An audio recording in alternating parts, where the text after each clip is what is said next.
Sir, നമുക്കറിയാം പാകിസ്ഥാൻ ഇപ്പോൾ UN-ൽ നിരന്തരം ആവശ്യപ്പെട്ടുകൊണ്ടിരിക്കുന്നത് സിന്ധു നദീജല കരാറിന്റെ കാര്യത്തിൽ ഒരു തീരുമാനം വേണമെന്നാണ്. ഒരു രാജ്യം ജലത്തിനു വേണ്ടി ആവശ്യപ്പെടുക, ഐക്യരാഷ്ട്രസഭയിൽ നിരന്തരം തങ്ങൾക്ക് ആവശ്യമായ ജലം ലഭ്യമാക്കണം എന്നാവശ്യപ്പെടുന്നതിൽ തെറ്റൊന്നുമില്ല. പക്ഷേ ഇന്ത്യ അവിടെ കടുപ്പിച്ച് പറയുന്ന ഒരൊറ്റ ഉത്തരം നോ എന്നാണ്. ഇന്ത്യയുടെ നോ വീണ്ടും പാകിസ്ഥാന് കനത്ത തിരിച്ചടിയാകുന്നു എന്നുള്ളത് ഒരു വസ്തുതയാണ്.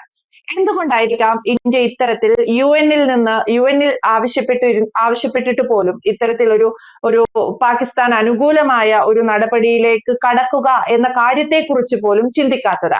ഇന്ത്യ ഈ നിലപാടിൽ തന്നെ ഉറച്ചു നിൽക്കുമോ? എന്തൊക്കെയാണ് ഈ പ്രശ്നത്തിൽ UN-ൽ പാകിസ്ഥാൻ ആവശ്യപ്പെട്ടിരിക്കുന്ന വിഷയത്തിന്മേൽ ഊന്നിയുള്ള വരും വരായികകൾ? ഇന്ത്യ ഈ നിലപാടിൽ ഊന്നി നിൽക്കുമെന്നാണ് നമുക്ക് ഇന്ത്യൻ പ്രധാനമന്ത്രിയുടെ വർത്തമാനത്തിൽ നിന്ന് മനസ്സിലാവുന്നത്. കാരണം ഈ പകൽഗാം ഭീകരാക്രമണം ഏറ്റവും അവസാനത്തെ ആക്രമണമായിട്ടൊന്നും നമുക്ക് കാണാൻ സാധിക്കത്തില്ല. പാകിസ്ഥാൻ ഇന്ത്യയുമായിട്ട് ഇത്രയും കാലത്തിനകത്ത് വളരെ കൂടുതൽ കാലവും അല്ലെങ്കിൽ ഏതൊരവസരം കിട്ടിയാലും ഇന്ത്യക്കകത്ത് ഭീകരാക്രമണം അഴിച്ചുവിടുന്നതിന് അതിന് ആരുടെയൊക്കെ സഹായം വേണോ അവരുടെ എല്ലാം സഹായം അല്ലെങ്കിൽ ആരുടെയൊക്കെ ആവശ്യപ്രകാരവും ആണ് ചെയ്യേണ്ടത്, ഏതെല്ലാം രീതിയിലൊക്കെയാണെന്നുള്ള രീതിയിൽ അവർ ചെയ്തുകൊണ്ടിരിക്കുകയാണ്. അപ്പം ഇതിനകത്ത് ഇത്രയും നാളിനകത്ത് പലവട്ടം ഇന്ത്യ പാകിസ്ഥാൻ യുദ്ധമുണ്ടായിട്ടും പല ഭീകരാക്രമണം പാകിസ്ഥാൻ ചെയ്തിട്ടും ഇതിനെല്ലാം വളരെ കൃത്യമായ തെളിവുണ്ടായിട്ടും ഇതെല്ലാം നമ്മൾ തെളിവുകൾ ഐക്യരാഷ്ട്രസഭയിൽ ഉൾപ്പെടെ കൊടുത്തിട്ടും ലോകത്ത് അവതരിപ്പിച്ചിട്ടും ഈ പറയുന്നത് പോലെ പാകിസ്ഥാനെ കൃത്യമായി വിലക്കുന്നതിനോ അല്ലെങ്കിൽ ആ വിലക്കുകളൊന്നും മുഖവിലക്കെടുക്കുന്നതിനോ തയ്യാറാവാതെ വീണ്ടും പഴയ പടി തന്നെ പൊക്കോണ്ടിരിക്കുന്ന ഒരു പാകിസ്ഥാനെ നമ്മൾ കണ്ടുകൊണ്ടിരിക്കുന്നു. പകൽഗാം ആക്രമണം, അതിനുശേഷം ഇന്ത്യ എടുത്ത തീരുമാനം, നയതന്ത്ര തീരുമാനത്തിനകത്ത് ആദ്യം എടുത്ത തീരുമാനം സിന്ധു നദീജല കരാർ റദ്ദ് ചെയ്യുക എന്നുള്ളതാണ്. അതിനുശേഷമാണ് പാകിസ്ഥാനെ കൊണ്ട് ഭീഷണിപ്പെടുത്തിയത്. സിന്ധു നദീജല കരാർ റദ്ദ് ചെയ്താൽ ഞങ്ങൾ യുദ്ധമായിട്ട് പ്രഖ്യാപിച്ച് ഞങ്ങൾ വിടും, മറ്റേത് വിടും, മറിച്ചത് വിടും, മറ്റേത് എന്നൊക്കെ പറഞ്ഞിട്ട് ലോകത്തുള്ളവരുടെ എല്ലാം വിളിച്ചു പറഞ്ഞ് പകൽഗാമിന് ഞങ്ങൾ തിരിച്ചടി കൊടുക്കും. ഞങ്ങൾ പാകിസ്ഥാനെ അല്ല അടിക്കുന്നത്, പാകിസ്ഥാനകത്തുള്ള ഭീകരവാദ കേന്ദ്രങ്ങളെയാണ് അടിക്കുന്നത് കൊണ്ട് നമ്മൾ അടിച്ചു. 9 അടുത്ത ഭീകരവാദ കേന്ദ്രങ്ങളെ മാത്രം അടിച്ചു. അവർ തിരിച്ച് നമുക്ക് ഏറ്റവും തന്ത്രപ്രധാനമായിട്ടുള്ള സ്ഥലങ്ങളെ ലക്ഷ്യം വെച്ച് തിരിച്ചാക്രമിച്ചതിന് ശേഷം നമ്മൾ വളരെ കൃത്യമായിട്ട് പ്രതിരോധിച്ചതിന് ശേഷം കൊടുത്ത തിരിച്ചടിയിൽ പാകിസ്ഥാൻ തകർന്നു. പാകിസ്ഥാനെ സഹായിക്കാൻ ആരുമില്ലാത്ത അവസ്ഥ. അവരുടെ യുദ്ധം നിർത്തുന്നതിന് വേണ്ടി ബന്ധപ്പെടണമെന്ന് പല രാജ്യങ്ങളെടുത്ത് പറഞ്ഞപ്പോൾ അതിന് സാധ്യമല്ലാതെ വന്നു. അവസാനം പാകിസ്ഥാൻ നേരിട്ട് വിളിച്ചു, നമ്മൾ യുദ്ധം നിർത്തി. യുദ്ധം നിർത്തിയതിന് ശേഷം പറഞ്ഞു ഇനിയൊരു ആക്രമണം ഉണ്ടായാൽ അതൊരു യുദ്ധമായിട്ട് തന്നെ ഇന്ത്യ കണക്കാക്കി തിരിച്ചടിച്ചിരിക്കും. ഇത് ഇന്ത്യക്കപ്പുറം പറഞ്ഞിട്ടുള്ളത് ഇസ്രായേൽ പറഞ്ഞിട്ടുണ്ട്, അമേരിക്ക പറഞ്ഞിട്ടുണ്ട്. അപ്പൊ ഇത് വേറെ ഈ യുദ്ധം നിർത്തുന്നു, വേറെ ഒരു രീതിയിലൊക്കെയുള്ള നയതന്ത്ര ബന്ധവും പുനരാലോചിക്കാൻ ഇന്ത്യ തയ്യാറല്ല, അത്തരത്തിലൊരു ചർച്ചയേ ഇല്ലെന്ന് പലവട്ടം പ്രധാനമന്ത്രി പറഞ്ഞു കഴിഞ്ഞു. ഏറ്റവും അവസാനം കഴിഞ്ഞ ദിവസങ്ങളിൽ നമ്മൾ കണ്ടതാണ്.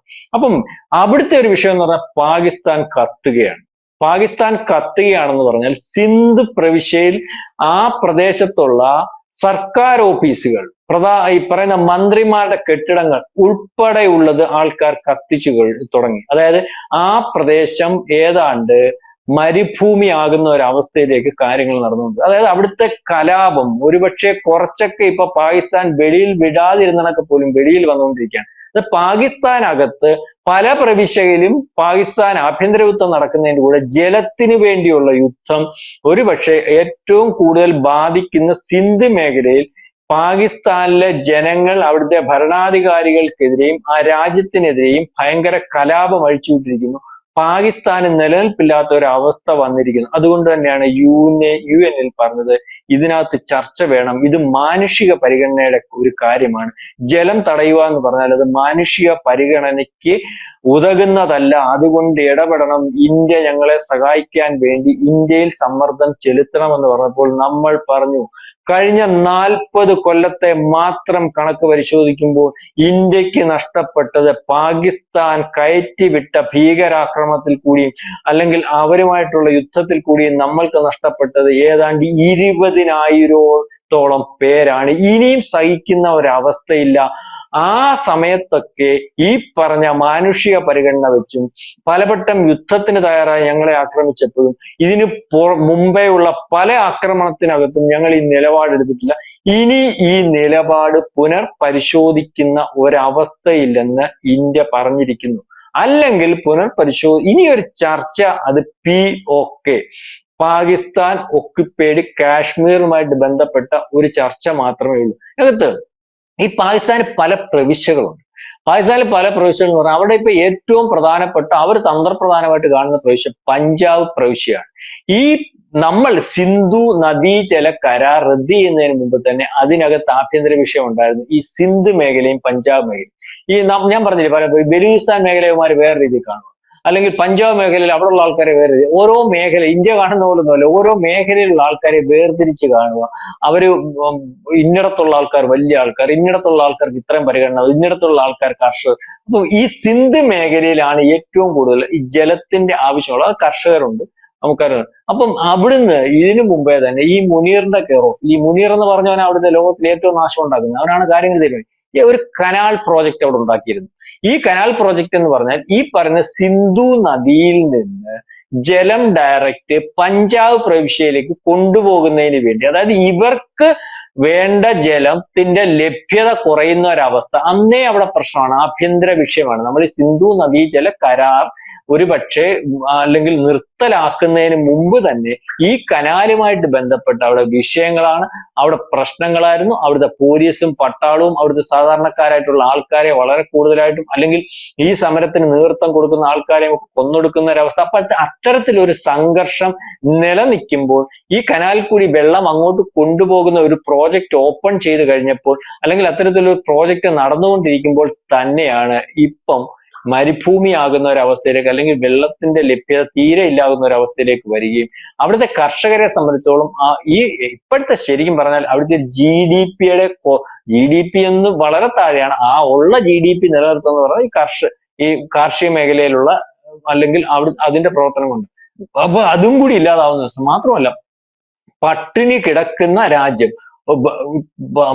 ബ്രെഡിന് വരെ ഈ 500 രൂപ, 150 രൂപ, അതുപോലെ പഞ്ചസാരക്ക് 1 കിലോയ്ക്ക് 10, 300, 400 രൂപ. അതിന്റെ വിലയുടെ കാര്യമൊക്കെ കേട്ടാൽ നമ്മൾ അതിശയിച്ചു. അപ്പം അത്രയ്ക്ക് സാധനങ്ങൾ വാങ്ങിക്കാൻ കഴിയാതെയും പട്ടിണിയിലേക്ക് പോവുകയും പണപ്പെരുപ്പം കൂടുകയും ഒക്കെ ചെയ്യുന്നിടത്ത് ഈ പറയുന്ന കൃഷി ചെയ്ത് അവരുടെ ഭക്ഷണം അവർ കണ്ടെത്തിക്കൊണ്ട് പോയി ഒരു പരിധിവരെ അല്ലെങ്കിൽ ജീവിച്ചുകൊണ്ട് പോകുന്ന കർഷകർക്ക് കൃഷിക്ക് ആവശ്യമായ വെള്ളം ഈ കരാർ റദ്ദാക്കിയത് മൂലം ഇല്ലാതാകുന്ന ഒരവസ്ഥ, അല്ലെങ്കിൽ ആഭ്യന്തര കലകം, അല്ലെങ്കിൽ ഈ കർഷകരുടെ ആഭ്യന്തര വിഷയം, പാകിസ്ഥാനകത്ത് ഉള്ള വിഷയം അവർക്ക് കൈകാര്യം ചെയ്യാൻ നോക്കാത്ത രീതിയിലേക്ക് പോകുന്ന ഒരവസ്ഥയിലാണ് ഇപ്പം കാല് പിടിച്ച് പാകിസ്ഥാൻ പ്രധാനമന്ത്രി ഉൾപ്പെടെ ഈ പറഞ്ഞ UN പറയുന്നു, ഇന്ത്യയോട് നേരിട്ട് ചർച്ച ചെയ്യാൻ തയ്യാറാവുന്നു, എല്ലാ രീതിയിലും. ഇതിന്റെ കൂടെ തന്നെ നമ്മൾ ചെയ്യുന്ന ഒരു കാര്യം എന്ന് പറഞ്ഞാൽ അഫ്ഗാനിൽ നിന്ന് പാകിസ്ഥാനിലേക്ക് ഒഴുകുന്ന നദികൾക്കെതിരെ വളരെ കൃത്യമായിട്ട് അഫ്ഗാൻ ഗവൺമെന്റുമായിട്ട് ടൈപ്പ് ഉണ്ടാക്കി പറയുന്നത് പോലെ തടയണകൾ, അല്ലെങ്കിൽ ഈ തടയണകളല്ല, നമ്മൾ ഈ പറയുന്ന വെള്ളം തടഞ്ഞു നിർത്തി വൈദ്യുതി ഉൽപ്പാദിപ്പിക്കുന്ന പോലുള്ള ഈ അണക്കെട്ടുകൾ, ഈ അണക്കെട്ടുകൾ ഉൾപ്പെടെയുള്ള നിർമ്മിച്ചു കഴിഞ്ഞാൽ, അതായത് അഫ്ഗാനിൽ നിന്ന് ഇനി നാളെ കാലത്തെ ഒരു കാര്യം വന്നാൽ പാകിസ്ഥാനിലേക്കുള്ള ജലത്തെ നിയന്ത്രിക്കാൻ പ്രാപ്തമാക്കിയിട്ടുള്ള തയ്യാറെടുപ്പുകൾ ഇന്ത്യ നടത്തിക്കൊണ്ടുപോകും. അതായത് വളരെ ദീർഘവീക്ഷണത്തോടുകൂടി പാകിസ്ഥാനെ ഇനി മുന്നോട്ട് വിടുന്ന ഒരവസ്ഥയില്ല. പാകിസ്ഥാൻ പഴയതുപോലെ പോകണ്ട എന്ന് തീരുമാനിച്ചിട്ടുണ്ട്. കാരണം പാകിസ്ഥാനെ ഒന്ന് എണീറ്റ് നിൽക്കാൻ പ്രാപ്തമാക്കി കൊടുത്താൽ, അല്ലെങ്കിൽ നമ്മൾ ഈ പറയുന്ന പോലെ ജീവകാരുണ്യത്തിന് വേണ്ടി എന്തെങ്കിലും ചെയ്തു കൊടുത്താൽ, അതൊക്കെ അവിടുത്തെ ടെററിസം വളർത്തുന്നതിന് വേണ്ടിയും, അല്ലെങ്കിൽ ഇന്ത്യ എന്ന് പറയുന്ന രാജ്യത്തെയും അവിടെ ജീവിക്കുന്ന ആൾക്കാരെ എന്നും ശത്രുവായിട്ട് കാണാനും അവനെ കൊന്നൊടുക്കുന്നതാണ് ഏറ്റവും വലിയ നേട്ടം എന്ന് താഴെ ജനിച്ചു വീഴുന്ന കുഞ്ഞുങ്ങളെ ഉൾപ്പെടെ പറഞ്ഞു പഠിപ്പിച്ചു പോകുന്ന ഒരു പാകിസ്ഥാനെയാണ് നമുക്ക് കാണുവാൻ സാധിക്കുന്നത്. അത്തരത്തിലുള്ള പാകിസ്ഥാനെ പ്രൊമോട്ട് ചെയ്യേണ്ട ഒരു അവസ്ഥയും ഇല്ല എന്ന് മോദിയും ഇന്ത്യയും തീരുമാനിച്ചു പോകുന്നു എന്ന് വേണം നമ്മൾക്ക് കരുതാൻ. അതുകൊണ്ട് തന്നെ ഒരു ചർച്ചയ്ക്കും ഒരു UN-ഉം ഒരു രാജ്യവും പറഞ്ഞാലും ഇന്ത്യ കേൾക്കുന്ന ഒരവസ്ഥയിലാണ്. ഇത്രയും നിഷ്ഠൂരമായിട്ടുള്ള രാജ്യം. കഴിഞ്ഞ ദിവസം നമ്മുടെ ഒരു വിമാനത്തിന്റെ കാര്യം, നമ്മുടെ ഈ പറയുന്ന ആകാശ ചുഴിയിൽപ്പെട്ട് ഒരു വിമാനം തകർന്നു പോകുന്ന ഒരവസ്ഥ. യാത്രാ വിമാനം കാശ്മീരിൽ നിന്നാണ് തോന്നുന്നത് വിമാനം വന്നപ്പോൾ ആ പ്രത്യേക സാഹചര്യത്തിൽ ഇപ്പൊ നമ്മൾ ആ ആകാശപാത, നമ്മൾ യുദ്ധത്തോടനുബന്ധിച്ച് അവരുടെ ആകാശപാത നമ്മൾ നിർത്തിയിട്ടുണ്ട്, നമ്മുടെ അവകാശപാത അവർ നിർത്തിയിട്ടുണ്ട്. എന്നാലും വളരെ ക്രിട്ടിക്കൽ സ്റ്റേജിൽ ഏത് ശത്രുരാജ്യമാണെങ്കിലും അതും പറയുന്നത് ഈ യുദ്ധവിമാനമൊന്നുമില്ല, സാധാരണ വിമാനങ്ങൾക്ക് എന്തെങ്കിലും പറ്റിയാൽ അതിനൊക്കെ നമ്മൾ ചോദിച്ചു, അവർ തന്നില്ല. അവസാനം നമ്മൾ ആ ശ്രീനഗറിൽ ആ വിമാനം വളരെ കൃത്യമായിട്ട് ഇറക്കി, പക്ഷെ ആൾക്കാർക്കൊന്നും അപകടമില്ലാതെ പോകുന്ന ഒരവസ്ഥ. ഇത്രയ്ക്ക് നിഷ്ഠൂരമായ മാനസികാവസ്ഥ, അതായത് അത്രയും യാത്രക്കാർ, നിരപരാധികളായിട്ടുള്ള യാത്രക്കാർ ഒരുപക്ഷെ വിമാനം തകർന്നായിരുന്നെങ്കിൽ മരിച്ചു പോകുന്ന ഒരു അവസ്ഥയുണ്ട്. അപ്പൊ ഇന്ത്യക്കാരാണല്ലോ അതിനകത്തുള്ളത്, അല്ലെങ്കിൽ ഇന്ത്യയുടെ വിമാനമാണല്ലോ, അതിനകത്ത് യാതൊരു പരിഗണനയും കൊടുക്കണ്ട, മരിച്ചു പോട്ടെ. ആ സമയത്ത് പോലും പാത തുറന്നു കാണിക്കാനോ അല്ലെങ്കിൽ ഇത്തരത്തിൽ യാതൊരു സമീപനമില്ലാത്ത രാജ്യത്തോട് ഇനിയും അത്തരത്തിലൊരു സമീപനം വേണ്ടെന്ന് തന്നെയാണ് ഇന്ത്യ തീരുമാനിച്ചിരിക്കുന്നത്. ആര് പറഞ്ഞാലും സിന്ധു നദീ ജല കരാർ പുനഃപരിശോധിക്കുന്ന വിഷയമില്ലെന്ന് പലവട്ടം ഇപ്പം ആവർത്തിച്ചിട്ടുണ്ട്. അതായത് സിന്ദൂർ എന്ന് പറയുന്ന ഓപ്പറേഷൻ താൽക്കാലികമായിട്ടാണ് വെടിനിർത്തൽ നടത്തിയിരിക്കുന്നത്.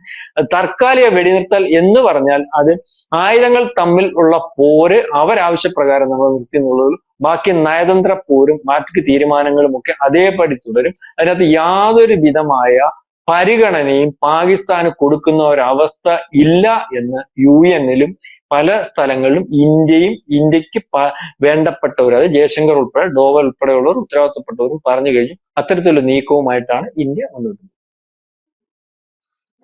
അതാണ് ഇന്ത്യയുടെ നിലപാടിൽ തന്നെ ഉറച്ചു നിൽക്കുന്നു എന്നുള്ളതാണ്. UN-ൽ എത്ര ആവശ്യപ്പെട്ടാലും പാകിസ്ഥാന് ഒരു തുള്ളി ജലം പോലും ഇന്ത്യയിൽ നിന്ന് പാകിസ്ഥാനിലേക്ക് ഒഴുകില്ല എന്നുള്ള ഉറച്ച തീരുമാനത്തിൽ തന്നെയാണ് ഇന്ത്യ. ഞങ്ങളുടെ ജലഗതാഗതത്തിൽ നിന്നുള്ള അല്ലെങ്കിൽ ജലവിഭവങ്ങളിൽ നിന്നുള്ള ഒരുപാട് പ്രശ്നങ്ങൾ തങ്ങൾ നേരിടുന്നുണ്ട് എന്ന് പാകിസ്ഥാൻ UN-ൽ പറയുമ്പോഴും ഇന്ത്യ ഉന്നയിച്ചത് ഒരൊറ്റ ചോദ്യമാണ്. കഴിഞ്ഞ കുറച്ച് വർഷങ്ങൾക്കിടെ നഷ്ടപ്പെട്ടത് 20,000 പേരുടെ ജീവനാണ്. ഇതിനെന്താണ് ഉത്തരം എന്നുള്ളതാണ്. അവിടെ UN-ൽ പോലും അതിനൊരു മറുപടി ഇല്ലാതെ വരുന്നിടത്ത് ഇന്ത്യ ഇതേ നിലപാടിൽ ഉറച്ചു നിൽക്കുമെന്ന കാര്യം വ്യക്തമാണ്. Thank you Prashanth sir. കൂടുതൽ വാർത്തകളും വിശേഷങ്ങളും നിങ്ങളിലേക്ക് എത്താൻ ABC മലയാളം സബ്സ്ക്രൈബ് ചെയ്യുക, ബെൽ ബട്ടണും അമർത്തുക.